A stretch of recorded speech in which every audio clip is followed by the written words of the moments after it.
The entire first-class cabin fell silent when the man walked in. No suit, no leather briefcase, just a worn-out backpack and a pair of simple sneakers.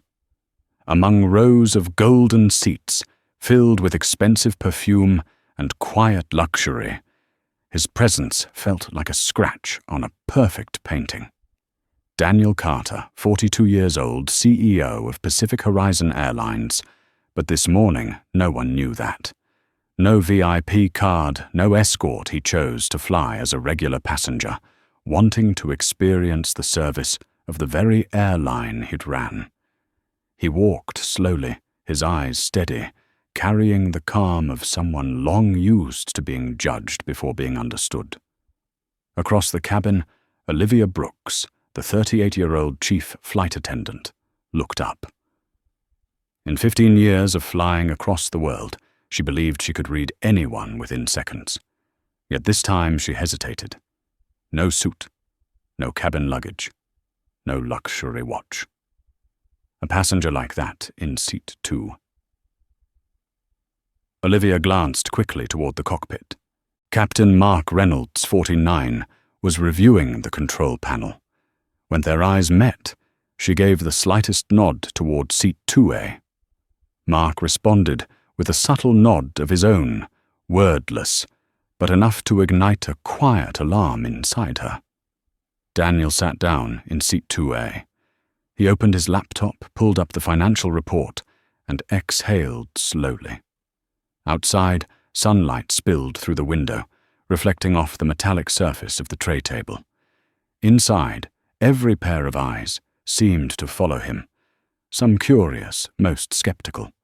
Olivia approached her voice, gentle, polished by thousands of flights. "Excuse me, sir. May I see your boarding pass again?" Daniel looked up. His eyes were deep and calm, so calm they made others uneasy. He handed her his phone. The QR code was clear. D. Carter, seat 2. A flight PH, 218, New York to Seattle. Olivia smiled, but it was a smile that never reached her eyes. "It seems there might be a small system error. I need to confirm something." A few passengers turned their heads. In seat 1B, a man folded his Wall Street Journal.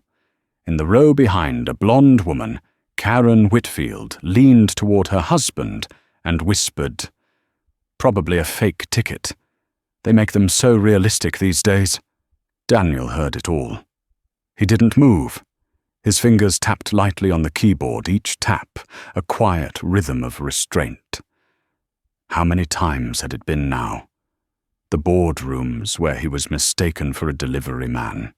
The conferences where people asked him, "Where's your boss?" He was used to it too. Used to be angry, but never enough to feel at peace.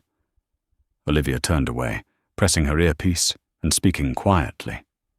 "Captain Passenger, in seat 2A. I'd like to verify." Mark's reply was short. "Check carefully. We can't afford a breach in protocol." She turned back, her tone lower, polite but cool. "Sir, I need a bit more information. Could you tell me where this ticket was purchased?" Daniel looked up, his voice light as air. On the Pacific Horizon app, same as every other passenger. His composure, instead of reassuring her, only unsettled her further. Most people with something to hide, explained, argued, tried to justify. But not him. He sat there with a stillness that made her feel smaller. From the cockpit, First Officer Ethan Cole, 33, stepped out. Arms crossed, voice firm yet measured. He said, "Apologies, sir. We're just following security protocol." "Of course," Daniel replied, eyes still on the screen. "I support every protocol. I only hope it's applied equally to everyone." The cabin was so quiet they could hear the soft hum of the air conditioner. Olivia stood there, expression neutral. Yet inside, she felt uneasy. She had met plenty of passengers who didn't belong in first class, and most of the time her instincts were right. But something about this one was different. In the cockpit, Mark kept glancing through the reflection in the mirror, watching Olivia beside seat 2. A watching the dark-skinned man sitting still composed. A warning voice echoed in Mark's mind. Don't let emotion cloud your judgment. But if I'm wrong, outside the golden light of dusk turned amber. The clock on the display showed 6:47 in the evening. The crew was preparing to close the cabin doors, but the jetway was still open. Olivia bent down slightly and spoke quietly. Mr. Carter, please wait a moment. I need to contact ground operations. She walked away, her heels clicking sharply on the floor. Ethan stood guard near the entrance, watching Daniel like a sentry eyeing a suspect.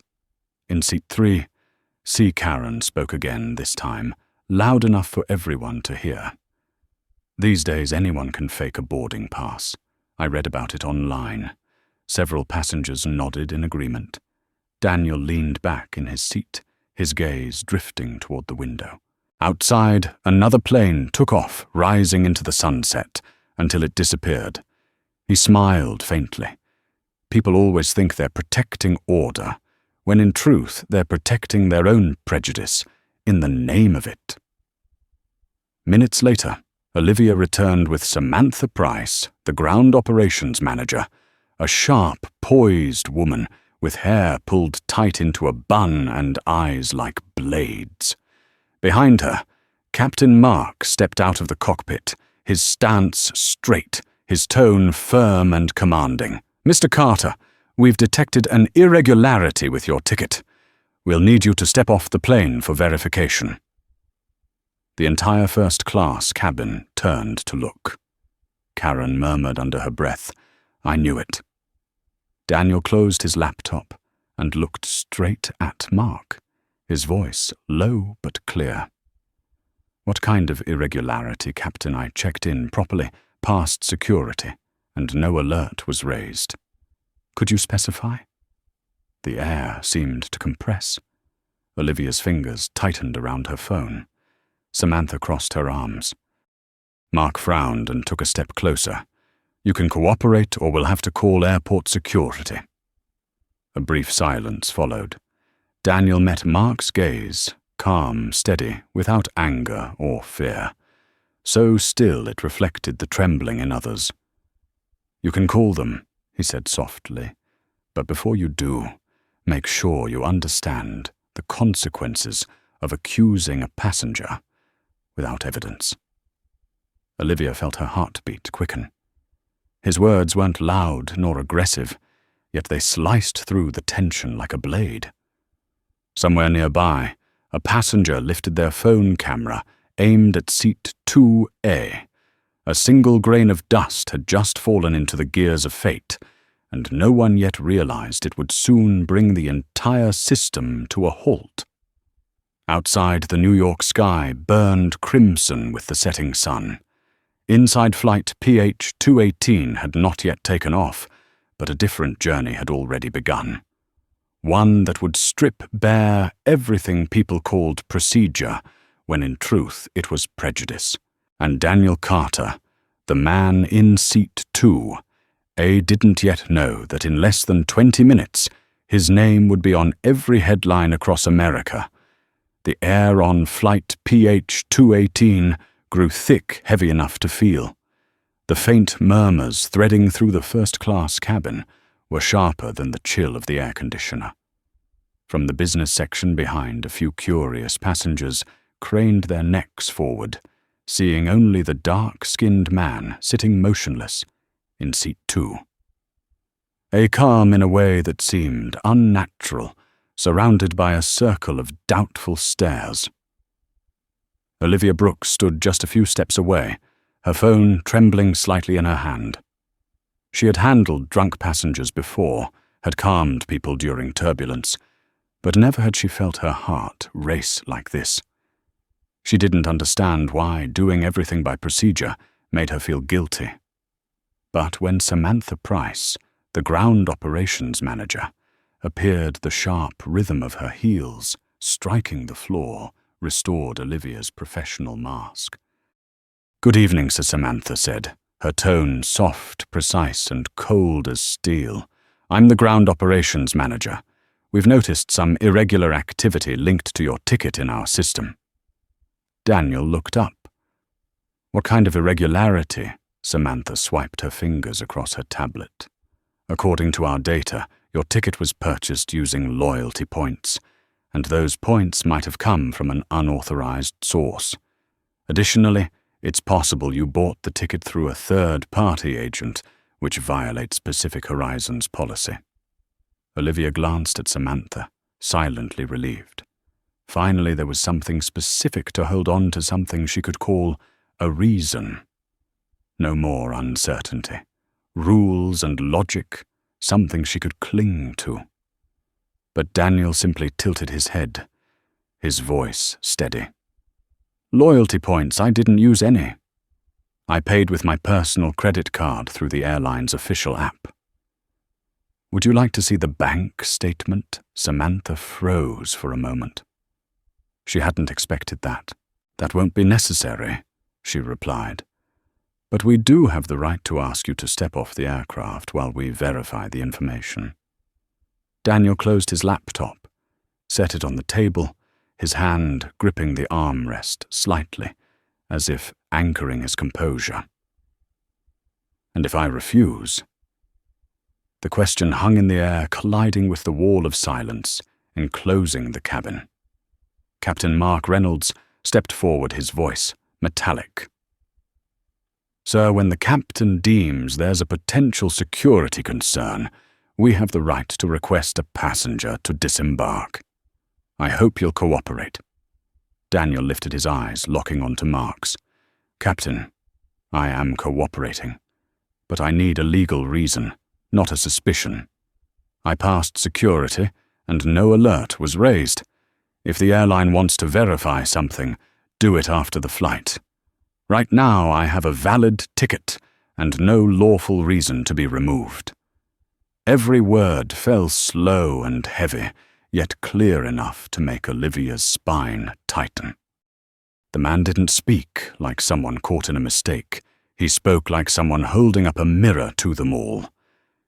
In seat 5, D. Jason Miller raised his phone. He was just a tech engineer traveling for work, but what he was witnessing didn't sit right. A man being questioned simply because he didn't look the part of a first-class passenger. He opened the camera app, tapped the record icon. Captain First Officer Ethan whispered, "Should we call security before this escalates?" Mark glanced at him and gave a small nod. "Be ready, but don't call until I say." Samantha gestured to Olivia. "Announce a short delay. Say it's a technical issue." Olivia pressed the intercom. "Ladies and gentlemen, flight PH-218 will be temporarily delayed due to a minor technical issue. We appreciate your patience." When the announcement ended, no one believed a word of it. Every gaze turned back to Daniel. A silver-haired man in seat 4A muttered, "Are they just checking him?" "Karen in 3. C turned her head and answered just loud enough for Daniel to hear. "Haven't you heard people fake first-class tickets these days just to film ads?"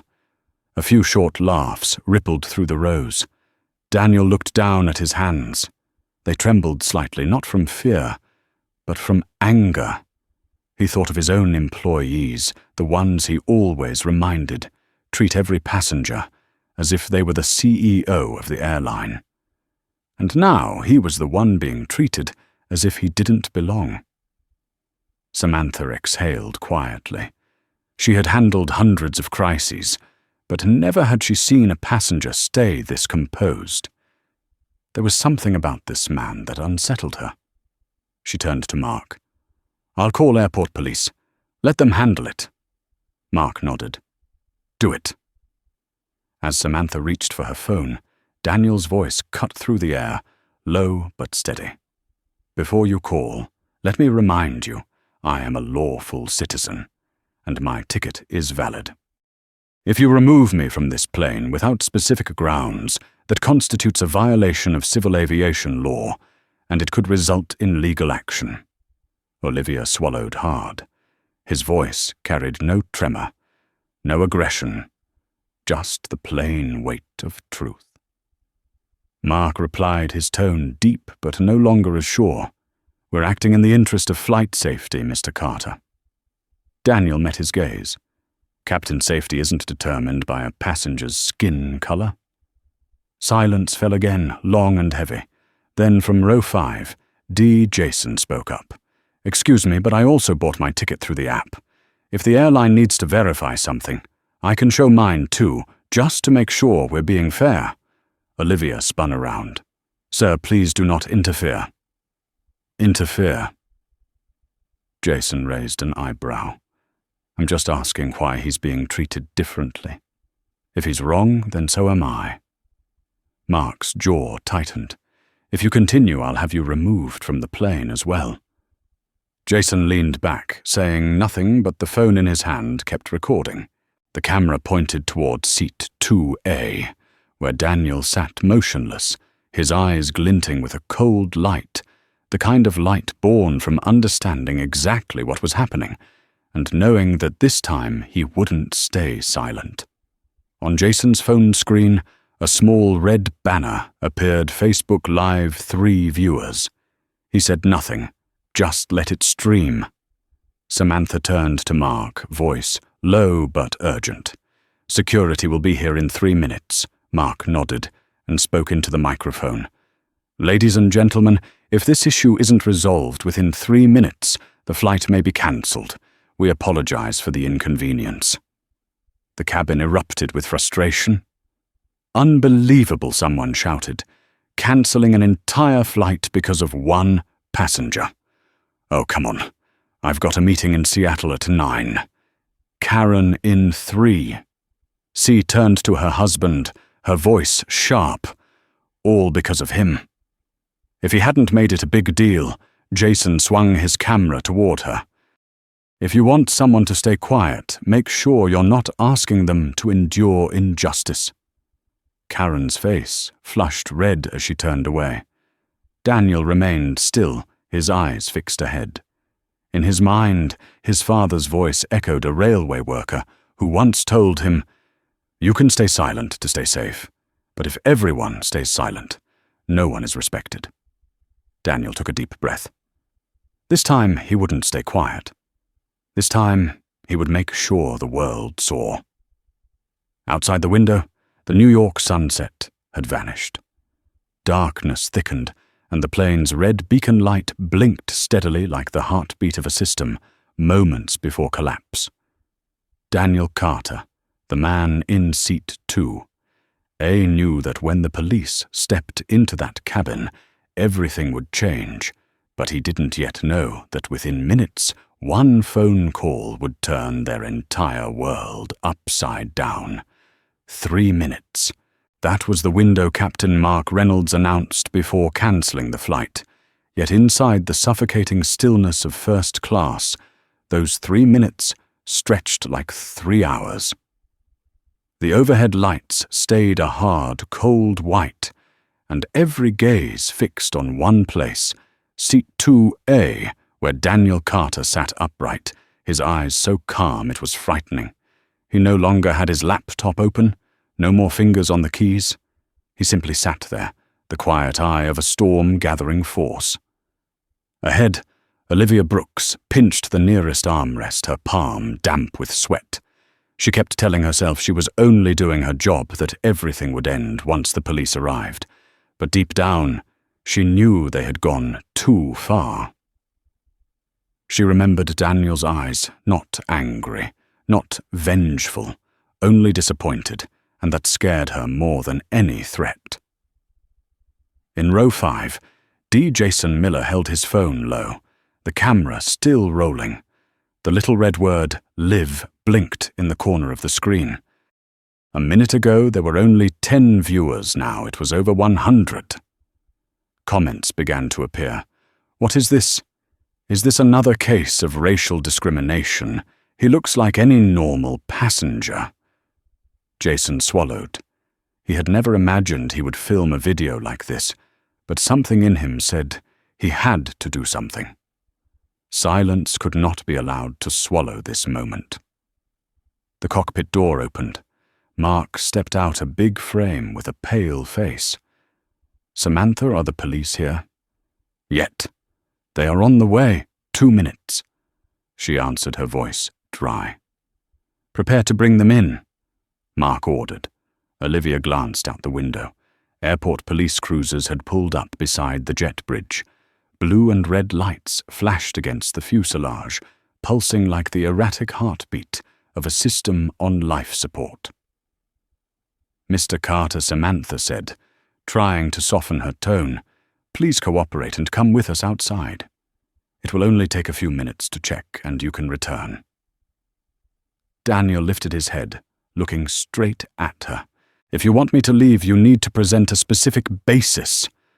I have asked 3 times, and no one has told me what policy I violated." Samantha pressed her lips together. "This is a security protocol. A protocol cannot exist without a lawful cause," Daniel replied. "What you are doing is abusing it." Mark stepped in, his voice hardening. "Mr. Carter, you are disrupting flight operations. I can have you removed immediately." Daniel stood. The movement was slow but decisive.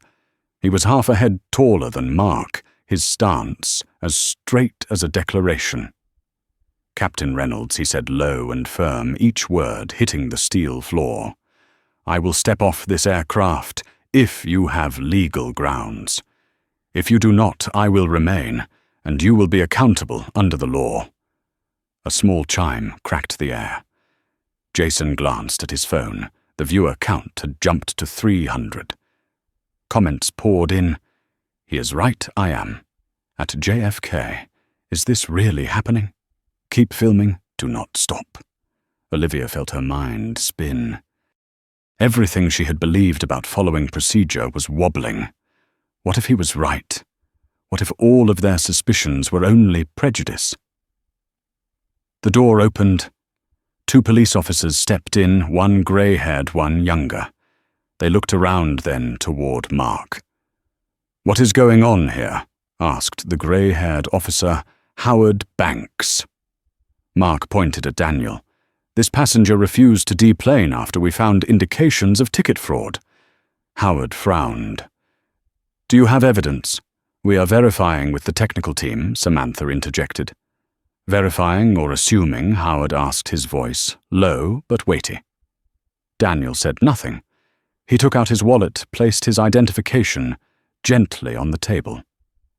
"Here is my ID, and here is my electronic ticket purchased through the Pacific Horizon app. Both are valid. I am being asked to leave without a stated cause, only because of a suspicion. I believe this is discriminatory." Howard turned to Mark. "Captain, do you have any documentary confirmation?" Mark opened his mouth, but nothing came out. He only said, "We suspect Howard cut him off. I asked for documentation, not suspicion." The cabin went silent. Jason kept filming. Viewers rose to 800. So the younger officer, Peter Lynn, whispered to his partner, "He is live streaming. Everything is going out in real time." Howard tilted his head slightly, his gaze sharpening. He understood this was no longer about one boarding pass. It was the edge of a media storm. Suddenly, Daniel's phone vibrated. He glanced at the screen, then tapped speaker. A woman's voice came through clear, steady, cold as steel. "Daniel, are you all right? I just received an alert that flight PH218 was delayed due to a passenger incident." The cabin froze. Samantha recognized the voice, first her face draining of color. Impossible. Daniel answered softly, "I am fine, Emily. Just a misunderstanding. A misunderstanding," the voice sharpened. "I am looking at the passenger manifest." "You are in seat 2A, correct? Who is in charge of this flight?" Every head turned to Mark. He stood stunned, mouth dry. Daniel held the phone out to him. She would like a word. Mark hesitated, then took it. "Hello, this is Captain Reynolds. Captain Reynolds, this is Emily Grant, Executive Vice President of Operations for Pacific Horizon. I would like to know why the CAO of my airline, Daniel Carter, is being threatened with removal from one of our aircraft." An absolute explosive silence filled the cabin. Olivia's mouth fell open. Samantha dropped her tablet, the sharp clatter echoing. Jason nearly fumbled his phone, but caught it, the lens still recording. Mark could not form words. His face went white, his lips trembling. I did not know. I did not recognize. Did not recognize, Emily cut in. "You do not need to know who he is to treat a passenger properly. Perhaps now you understand why we are losing the trust of our customers." The line went quiet. Daniel took back the phone and said softly, "Thank you, Emily. I will handle the rest." Then he looked around the cabin. His eyes met each person's in turn. Olivia in tears. Samantha frozen. Mark barely able to breathe. Daniel spoke slowly, each word precise. "No one is being fired right now. But everyone involved will be suspended pending investigation. I want a full report, names, times, actions. And I will not allow this to be buried under the word protocol." Jason bowed his head to the mic and whispered, "My God, he really is the CEO. They just disrespected the CEO on his own plane. The viewer count jumped to 5,000. The comments exploded. Unbelievable instant karma. This man is a legend." Daniel sat back in seat 2A. He opened his laptop. His hands did not shake, but his eyes were red. He felt no joy, no triumph, only a heavy weight. He did not want revenge. He wanted them to understand. Mark whispered, his voice cracked. "I was only following procedure." Daniel answered, hoarse but resolute. "That is the problem, Mark. A protocol without justice is only an excuse to hide bias. And today, you helped me see it more clearly than ever." Outside, blue beacons blinked. A flight had not yet taken off, but a storm had already begun, not in the sky, but in the hearts of those who had just witnessed it. And in row 2, a Daniel Carter knew that the past 18 minutes had changed everything, not only for his airline, but for a society still dividing between who looks deserving and who truly is. The entire cabin froze. No one dared to breathe too loudly. A minute ago, Daniel Carter had been a suspicious passenger. Now he was the CEO of Pacific Horizon Airlines, the man they had all captain attendants and ground manager alike publicly humiliated in front of dozens of passengers. The faint tapping of a keyboard echoed through the air. Jason Miller was still live streaming. His arm trembled slightly, not from fear, but from realizing that this moment would go down in internet history. The numbers on his phone climbed fast, 10,000 viewers watching live. The comments exploded. "Oh my God, they insulted the CEO himself. Instant karma in 4K. That man is so calm, a living legend." Daniel remained still. His face was composed, but his eyes glistened with tears. Not tears of weakness, but of pain, the pain of a man witnessing the cruel truth behind what he once believed was a system built on integrity. He had built this airline on the belief that service was honor, but today the very people wearing his uniform had turned that honor into an excuse to judge, to exclude, and to discriminate. Captain Mark Reynolds stood frozen. In 20 years of flying, he had never wanted to be the villain of a story, but today he was.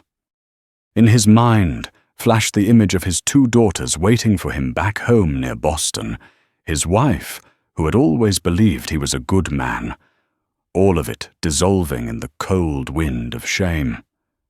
Olivia Brooks was different. She couldn't stop the tears.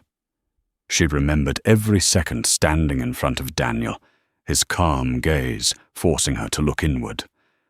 She had once been proud of treating everyone professionally and equally, but now she realized that equally didn't mean fairly not when the heart carried bias.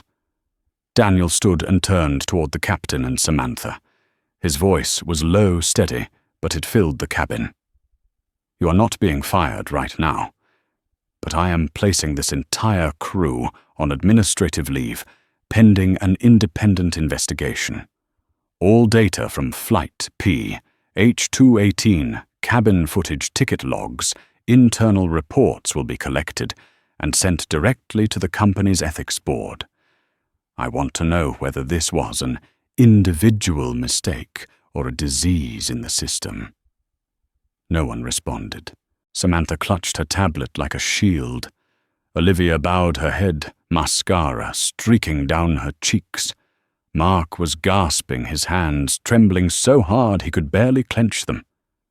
"Mr. Carter." Mark managed to speak, his voice rough. "I am truly sorry. I didn't know who you were. I was just following procedure." Daniel turned to him. "Mark, you don't need to know who I am to treat me with respect. If your respect depends on rank, you are no longer fit to lead." A ripple of whispers spread through the cabin. In seat 6A, a young Latina woman named Lucia Ramirez began to clap. At first, just one sound, then two, then three. The applause spread, followed by quiet voices. "He's right. This is history. Thank you for not staying silent." Mark lowered his head, voice breaking. "I have 2 daughters. I don't want them to grow up in a world where someone is judged by their skin color." Daniel looked at him, his eyes softening, but not weak. "That world already exists, Mark, and you and I have the duty to change it." Jason lowered his phone, his hands trembling. He couldn't believe what he had just witnessed. The live stream had surpassed 20,000 viewers, the comments flooding in. "I'm crying. This isn't a video, it's a lesson for the entire service industry. Someone tag this CEO. I want to thank him." Daniel turned toward the passengers. "I know you have waited, but thank you for witnessing this. Not everyone gets to see a system reveal its true face, and I promise no one will ever be treated like this again." He turned to the 2 officers. "Thank you for handling this with professionalism. This is no longer a passenger issue. From now on, it's my company's issue." Howard nodded. "We understand, sir. But allow me to say this." He looked around the cabin. "I've worn this uniform for more than 30 years, and I've never seen anyone remain this calm in a situation like this.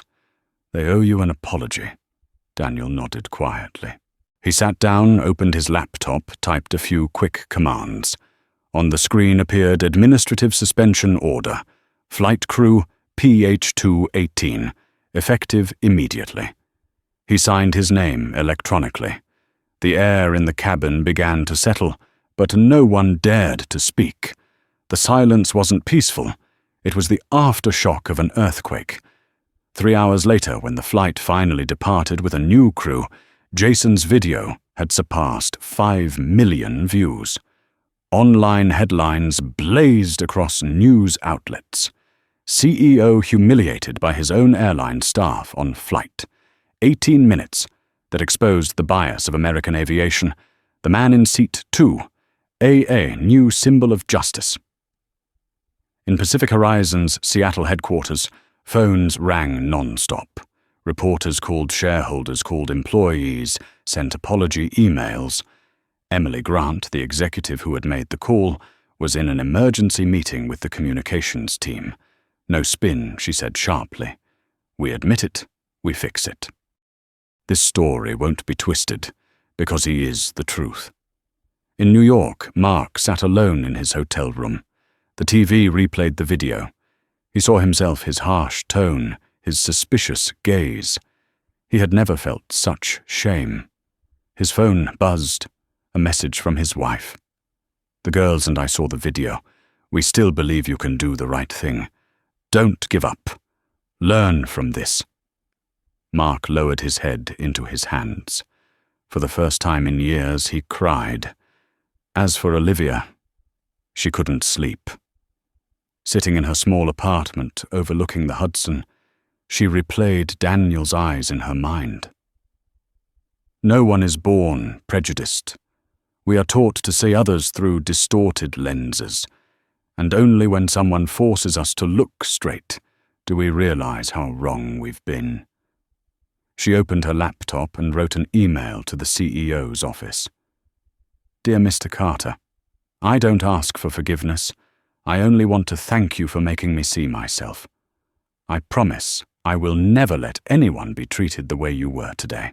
The next morning, the sky over Seattle was clear and bright.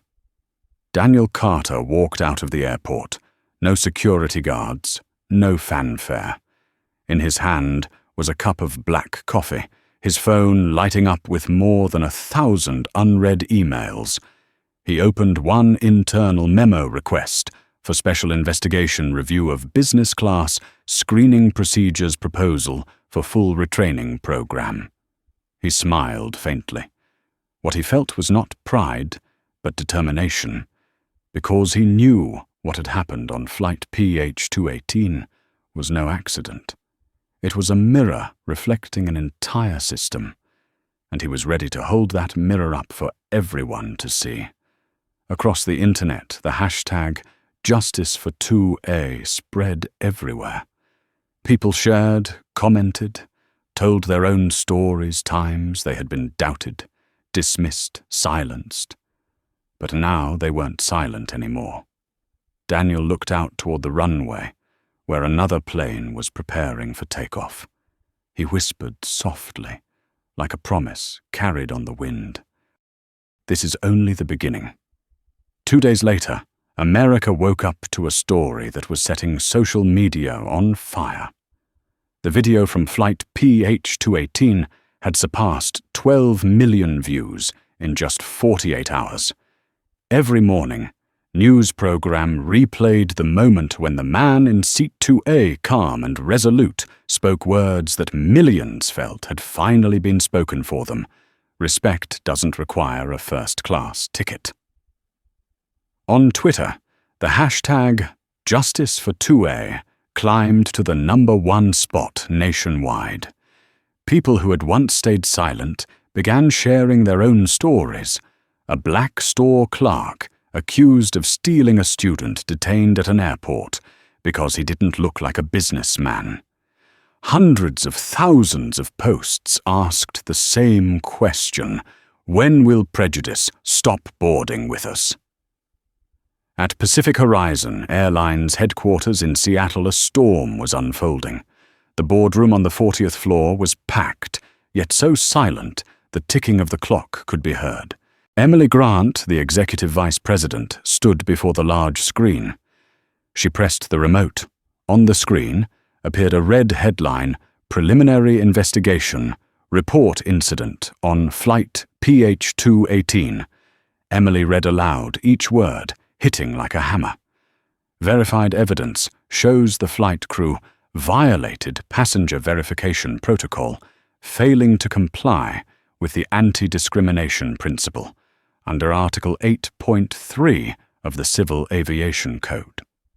Conclusion: the actions of Captain Mark Reynolds, Chief Flight Attendant Olivia Brooks, First Officer Ethan Cole, and Ground Manager Samantha Price have been classified as racial discrimination. The room buzzed with murmurs. A few executives exchanged uneasy glances. Emily continued. Mr. Daniel Carter has ordered the full suspension of the crew involved, initiated an internal investigation, and filed a civil lawsuit to establish a legal precedent for passengers facing discrimination in the airline industry. And she lifted her gaze, her tone sharp as ice. He has refused to accept any personal compensation. All eyes turned toward the back of the room where Daniel Carter sat in silence. The light reflected off his face, calm yet unyielding. We will donate the full compensation amount to organizations fighting racial injustice, he said evenly. Dignity cannot be bought with money, but we can use money to buy back justice for others. Emily nodded. I've spoken with the Department of Transportation. They're launching a special audit. From now on, every Pacific Horizon flight will have cabin cameras, an anonymous complaint channel, and mandatory bias awareness training for all staff. A marketing director near the end of the table spoke up. So the media is demanding a quick response. They want you to appear publicly to say something powerful. Daniel paused, then spoke softly but clearly. No need for powerful words, only real actions. Meanwhile in Boston, Mark Reynolds sat inside his small suburban home, his uniform hanging quietly behind the door. He didn't turn on the television. He didn't check his phone. On the table lay a newspaper with the headline, Pacific Horizon, Captain suspended after discriminating against CEO. Mark reread the headline as if sentencing himself. A knock came at the door. It was his wife, Susan, holding 2 cups of coffee. "You're not going outside?" she asked. Mark shook his head. "I don't know how to face anyone anymore." Susan placed a hand on his shoulder. "You were wrong, Mark, but being wrong doesn't mean you're finished. How you live after your mistake will decide who you truly are." Mark was silent for a long time, then nodded. "I'll write him a letter of apology. Not to save my career, but to redeem myself." In New York, Olivia Brooks stood on the Hudson River Pier. The wind lashed her cheeks cold as the day she first put on her uniform. She remembered Daniel's words. "If your respect depends on status, you've forgotten what service truly means." For the first time, Olivia realized that wearing a uniform doesn't make anyone better. Only a heart that knows respect can do that. She opened her phone and recorded a short message to send to the airline's internal inbox. "I don't want to justify myself. I just want to say that that day I saw something terrifying my own reflection. Thank you, Mr. Carter, for not firing me immediately, but giving me the chance to change. I'll start over beginning with how I see others." A week later, the Federal Court of the Northwest District accepted Daniel's case. The filing read, Carter versus Pacific Horizon Airlines business class discrimination case. Though he was the CEO, Daniel filed the lawsuit against his own company to set a legal precedent that would hold all airlines accountable for discriminatory acts. The nation was stunned. The press called it the boldest decision in the history of American aviation. In his first interview after the incident, Daniel said only one sentence: "I'm not suing for revenge. I'm suing to make sure it never happens again." 3 months later, the court ruled that Pacific Horizon Airlines had violated the Federal Civil Rights Act and the Anti-Discrimination Clause in public services. The verdict included a symbolic compensation of $3.2 million, all of which Daniel donated to the Freedom of Flight Fund to support passengers discriminated against across the United States. That same day, he released a press statement. "What happened to me wasn't an accident. It's a symptom of a sickness quietly spreading through our society, the sickness of judging people by appearance. I hope this case serves as the first dose of medicine." That night, Daniel returned home. He sat by the window watching Seattle's city lights shimmer across the bay. He opened a small box on the table. Inside was the boarding pass from flight PH-218, reprinted and laminated. On the top corner he had written in silver ink, "Seat 2, at the beginning of change." His phone buzzed. A message from Emily. "Did you know that since that day, 400 airlines have registered for bias training. They're calling it the Carter Initiative. Daniel smiled. "We've only just taken off, Emily," he replied. "The journey ahead is long." Outside, the night sky was clear, streaked with the silver trails of planes cutting through the darkness, and within him, one truth remained certain. Once justice takes flight, it never lands halfway.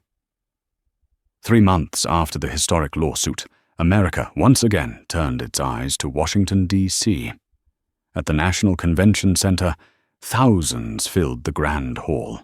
From aviation experts and journalists to ordinary passengers, everyone had gathered for one name: Daniel Carter, the man in seat 2, the living symbol of justice and human dignity.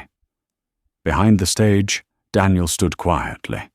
He wore a simple grey suit, a shirt without a tie, his familiar style unpretentious, yet steadfast.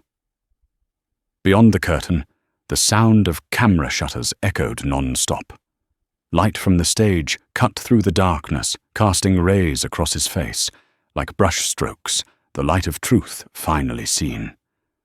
Emily Grant approached and placed a hand on his shoulder. "Are you ready?" Daniel smiled faintly. "I've been ready since the moment they told me I didn't belong in that seat." The noise in the auditorium began to fade as the host spoke into the microphone. "Ladies and gentlemen, please welcome the keynote speaker of the National Conference on Equality in Transportation, the CEO of Pacific Horizon Airlines, Mr. Daniel Carter."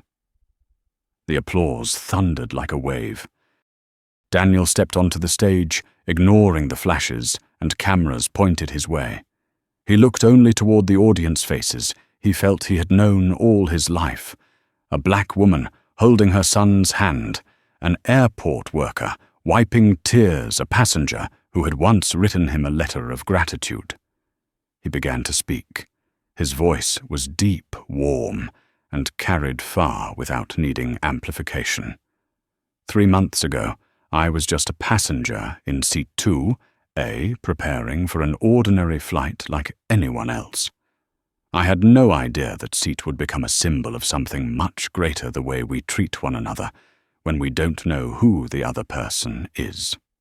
The hall fell silent. Daniel paused, letting the words sink into every heart. That day, I was doubted, questioned, and asked to leave the plane, not because I did anything wrong, but because I didn't look like someone who should be sitting there. I saw fear in their eyes, not fear of me, but fear of the prejudice they carried inside. He walked slowly across the stage, the spotlight following each step. "I have a privilege, many others don't, the privilege to speak, to be recorded, to be heard. But how many others, those nameless passengers, have been forced to leave their seats in silence? How many were humiliated and then told to stay calm, don't make it a big deal? We say the airline apologizes, but no one apologizes to them, the people who lost their faith in fairness." In the front row, Emily sat still, overwhelmed. She had seen Daniel speak to investors before, but never with this kind of truth and fire. Daniel looked up at the giant screen behind him, which displayed the footage of flight PH218, the moment he stood and faced the captain and crew. His voice dropped lower, yet grew stronger. "We often believe justice begins in the courtroom, but it truly begins in how we see one another. It starts with a glance, with a word like, 'hello,' instead of, 'you're in the wrong seat.' It begins the moment we choose to listen instead of to judge." A quiet wave swept across the hall. Some bowed their heads, others wiped away tears. He glanced at the small note in his hand, but did not read it. "I have everything title, authority, respect. But when they told me to leave seat 2, I realized something. All of that means nothing if I allow others to endure the same. I didn't do this for revenge. I did it because if I stayed silent, thousands more would suffer unseen. He smiled softly. And today they will be seen. On the screen behind him appeared the new logo of Pacific Horizon Airlines, a pair of white wings glowing against a deep blue sky, and beneath it the new slogan, "Fly fair, fly human." Daniel turned back to the audience. "I'm proud to introduce our airline's new initiative, Skies for All. This is not just a legal fund to protect passengers who face discrimination. It's a commitment that everyone in the aviation industry will be retrained not just to understand procedure, but to understand people." The first applause began. Then another. Then 10. Then the entire hall rose to its feet. But Daniel lifted his hand gently. "Wait. I'm not finished yet." Laughter rippled through the room, soft but emotional. He continued, his voice a whisper that carried to every corner. "Justice isn't revenge. Justice is repair." Then he translated his tone even gentler. "Kong li kong fai su tratu. Kong li la su chua lang. Justice is healing." A moment of silence. Then the hall erupted into thunderous applause. The sound rose, echoed against the walls like the first thunder of spring after a long storm. That night, social media exploded. The video of Daniel's speech was shared on hundreds of news pages and millions of personal accounts. Other airlines announced they would join the Skies for All initiative. On Twitter, the hashtag #FlyFair, FlyHuman climbed to number 1. One user wrote, he didn't just save the reputation of his airline, he restored an entire generation's faith in justice. Late that night, Daniel returned alone to his hotel. On the balcony, the Washington wind brushed gently against his face. He opened his phone, his inbox flooded with messages, words of thanks, stories, apologies. One message made him pause. "I'm Olivia Brooks. I'm now teaching the first class of Skies for All. Thank you for giving me the chance to become a better person." Daniel smiled. He typed back, "I only offered the opportunity. You chose the path." He set the phone down and looked out toward the airport, where planes were lining up to land. Beneath the floodlights they glimmered like stars, stars no longer lost. Daniel closed his eyes. In the whisper of the wind, he heard his father's voice from long ago. "Son, there are two kinds of people in this world, those who make the rules, and those who make the rules humane." Daniel smiled faintly. For the first time in months, he felt at peace. Not because he had won a lawsuit, but because he had helped change the world simply by refusing to give up his seat. 1 month after the groundbreaking speech in Washington, the skies over Seattle glowed once more. But this time, the light didn't come from flashbulbs or news cameras. It came from hundreds of phones held up by Pacific Horizon employees recording a small ceremony inside the company's training center. On the stage stood Olivia Brooks, once the chief flight attendant of Flight P H218, now dressed in a new uniform with a silver badge pinned to her chest that read, "Instructor." Her voice filled the room, no longer trembling but steady and strong, beating like a heart. "I used to believe procedure was what protected the company. Now I know a procedure only matters when it protects people. I once made a passenger prove he deserved to sit in his own seat.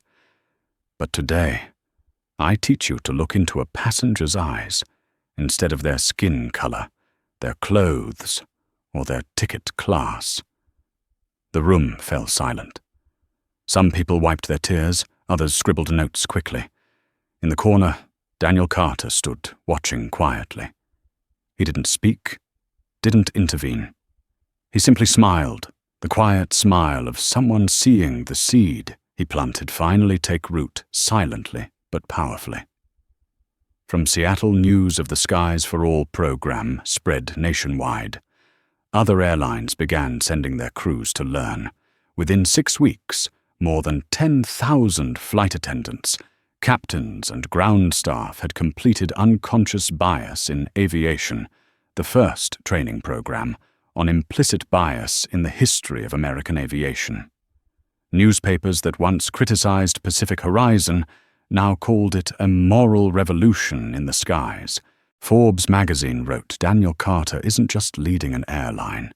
He's leading a generation of companies learning how to admit their mistakes and turn them into lessons for an entire industry." As for Daniel, he still avoided the spotlight. In a short meeting with Emily Grant, he said softly, "No one needs a hero. They just need to know someone is still brave enough to make things right." Emily nodded, though her eyes showed concern. "Do you realize what you're carrying, Daniel? An entire system is looking at you as a mirror, and people are waiting to see when that mirror will crack." Daniel smiled faintly. "If the mirror cracks from reflecting the truth, then let it crack." At the same time, in the suburbs of Boston, Mark Reynolds received a letter, not from the court, but from Pacific Horizon itself. On the envelope, handwritten words read, "From Daniel Carter." Mark opened it. Inside was a short letter, just 3 paragraphs. Mark read your apology. I believe it comes from sincerity. "I haven't forgotten what happened, but I also don't want one mistake to destroy a life. If you're willing to learn again, come to Seattle. I've created a retraining program for suspended leaders. I want you to be the first." Mark read it over and over, his throat tightening. He looked out the window where his 2 daughters played in the yard. Picking up his pen, he wrote back just 4 words, "I will come." A week later, Mark walked into Pacific Horizon's training center. The lead instructor, none other than Olivia Brooks. When the two met again, neither spoke. Olivia simply placed a small placard before him with the words, "Begin again." The first lesson wasn't about aviation law or security protocol. Olivia spoke about listening the thing both of them had lost. Mark listened to every word his eyes read. When the class ended, he stood and said quietly, "Thank you for giving me this chance. Not to return to my job, but to return to being human." Olivia nodded gently. "No one's perfect, Mark. We just need to be honest about the moment we were wrong." On social media, the stories following the 2A incident continued to spread. People no longer just talked about Daniel Carter, but about the 2A effect as companies across industries began re-examining their hiring policies, customer service standards, and even how they treated their own employees. Smaller airlines adopted a new slogan, "No seat above dignity." In Chicago, a passenger named Marcus Johnson posted a video. He shared how 5 years earlier he had been removed from a business class seat with no one to care. Now he stood in Pacific Horizon's training room as a guest speaker. His voice shook as he said, "I didn't have a camera that day. But today, I have a voice. Thank you for making the world listen." Late that night, in a small office on the top floor of headquarters, Daniel was still working.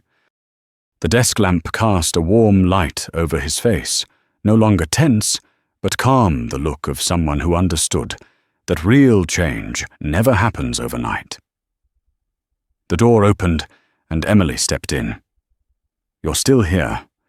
You were supposed to take a break today." Daniel didn't look up. "I was just thinking about something. About what she asked. About the people who never got to come back. The ones without phones, without videos, without luck like mine. I owe them." Emily sat across from him. "You can't save everyone."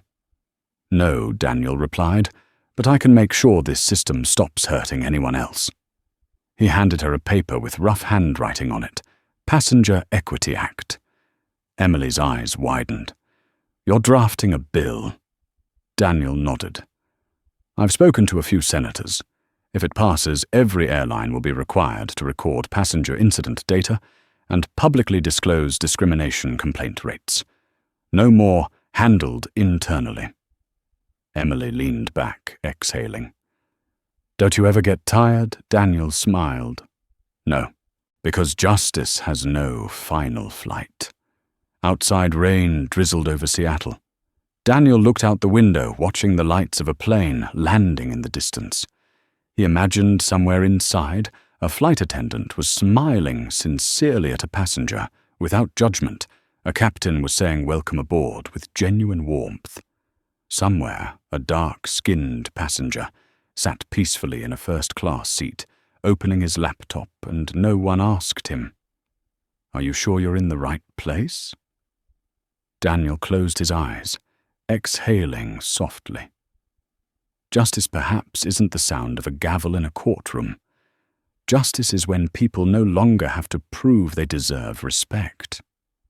And in that high office, the man who was once asked to give up his seat had now helped the world learn how to hold a seat for one another. 6 months after the lawsuit that shook America, the skies over Seattle welcomed another historic flight. Not because there was a head of state or a celebrity on board, but because today, Daniel Carter, the man once removed from his own airline's flight, had chosen to return to the sky as an ordinary passenger. The morning mist hung low. Sunlight flickered through grey clouds, casting a soft glow on the damp runway. Daniel wore a light blue shirt, a charcoal jacket, and carried a simple backpack. No escort, no special treatment, just one digital boarding pass seat. 2. A Pacific Horizon, flight PH1102, Seattle to Chicago. He passed through the security gate. The TSA agent recognized him, eyes wide with surprise. "Mr. Carter, you still fly on your own?" Daniel smiled. "If I don't fly, how will I know if the sky has truly changed?" The young officer nodded quietly, his expression lighting up with admiration. As Daniel stepped into the first-class cabin, something struck him. There were no suspicious glances, no eyes measuring his worth. Instead, there was a smile.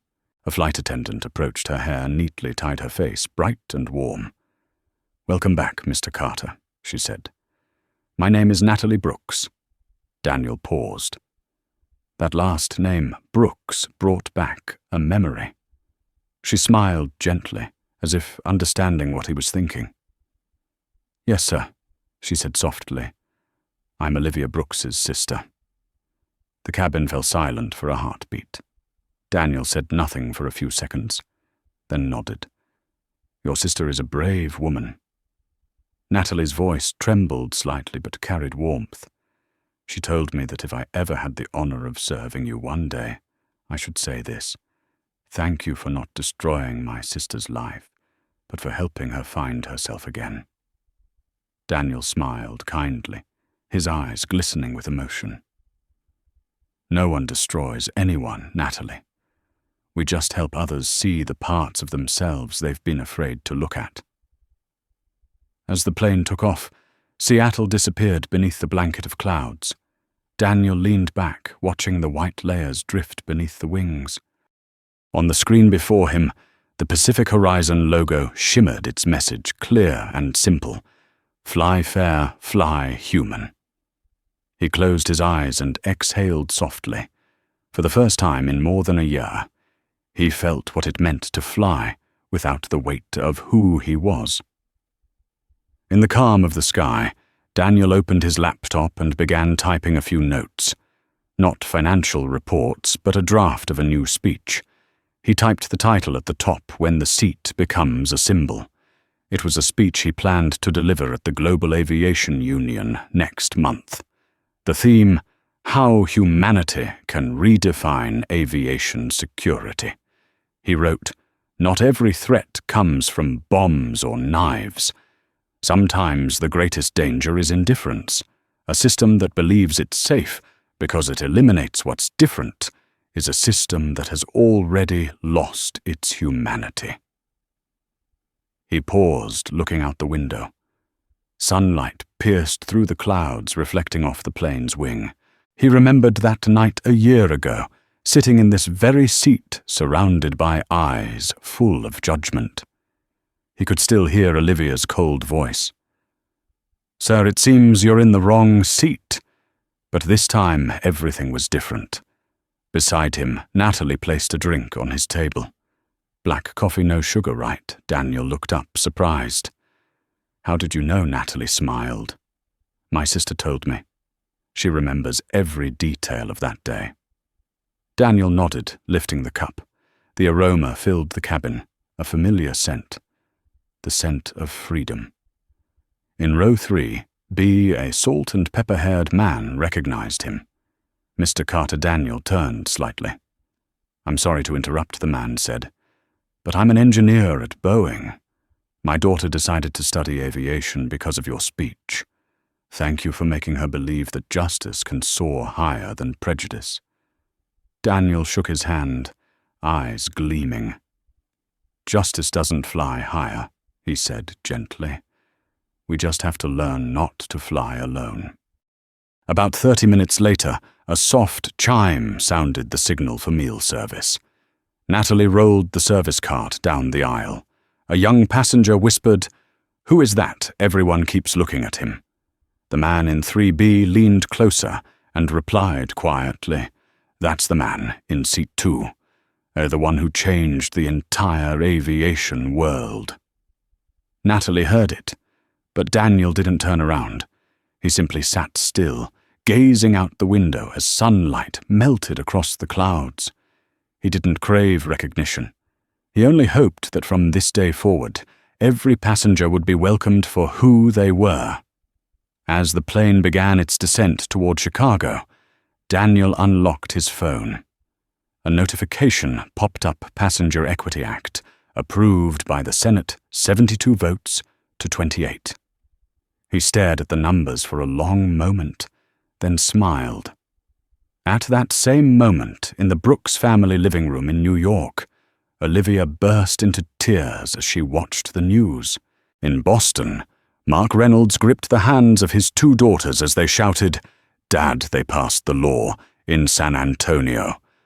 Marcus Johnson, the man once removed from a first-class seat years ago, posted a message, "I lost my seat." But because of him, millions of others never will. The plane touched down, smooth and silent, like destiny's gentle landing. Natalie bowed slightly. "Thank you for flying with us, Mr. Carter." Daniel stood and smiled. "No, Natalie. Thank you, and thank everyone who learned to fly with their hearts." He stepped out of the cabin, the afternoon light washing over his face. A soft breeze swept through the terminal as the airport speakers echoed Pacific Horizon has just been named the most humane airline of the year. Daniel stopped mid-step. He looked up at the massive sign ahead, Pacific Horizon, skies for all. His heartbeat was steady, peaceful. He whispered to himself, "At last, the sky truly belongs to everyone." That night, high above, hundreds of airplanes drew silver trails across the American night sky. No one knew how many stories were hidden in those cabins, how many people had once stayed silent, how many prejudices were slowly fading away. But one thing was certain: since the day the man in seat 2A stood up, every flight carried a little more justice, a little more dignity, and a growing belief that the world could be better. And Daniel Carter, the man who was once asked to leave the plane, was now helping humanity learn how to fly high without ever forgetting to look down.